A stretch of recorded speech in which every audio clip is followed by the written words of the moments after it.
Good evening students. गोटे big update आसी OSSC तरफ बहुत ही इंपोर्टेंट रही।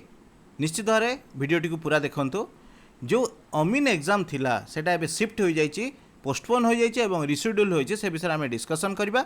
ता आगर मु आपण मानकु जणाया पे चाहूचे आउरी गोटे न्यूज OSSC तरफ जो आपणकर एग्जाम प्रिलिमिनारी एग्जाम अमीन एग्जाम 2022 जोटा आपण देखि पारछंती हबाकू थिला 6/8/2023 संडे दिन सेटा आपणकर शिफ्ट होइए, किंतु तार एडमिट कार्ड जोटा आपणकर एडमिशन लेटर 26/7/2023 जुलाई मास 26 तारिख को डाउनलोड करिया कथा। सेटा आपणकर नोटिस 27 तारिख रे बाहरी जे आपण माने 29/7/2023 रु सेटा डाउनलोड करि परिबे।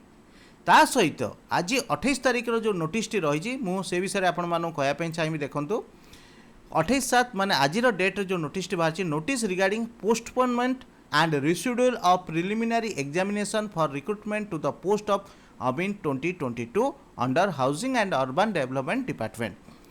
एग्जाम 6 तारिख न होई आपण मानकर शिफ्ट केबे होई से विषय डिटेल्स एठी रही। देखंतु the preliminary examination for the recruitment to the post of AMIN 2022 under housing and urban development department pursuant to the advertisement number this dated 27/12/2022 schedule to be held जोटा आपणकर हबार थिला 6/8 रे। निश्चित भाव में समस्ते फुल प्रिपेयर हो सारी आम मैंने जाचु आमर गुड विशेष आपण मानक रही 6/8/2023 संडे दिन हबार थिला इज रिशेड्यूल्ड टू 28/2023 ता माने आपणकर 20 अगस्त रे एग्जाम हम सी संडे पड़ी।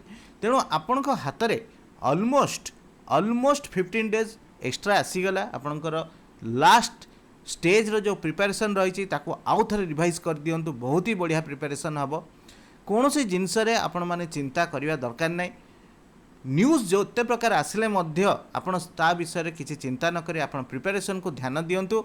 एवं आहरी 15 डेज आसीगला आपण हाथ में एवं एक्स्ट्रा प्रिपरेशन जहाँ हो पारे जो थे आपणकर कौन सी प्रिपरेशन रे वीकनेस अच्छी बा सेटा भल भाव प्रिपरेशन करि पारनांती ताको ध्यान दिंतु।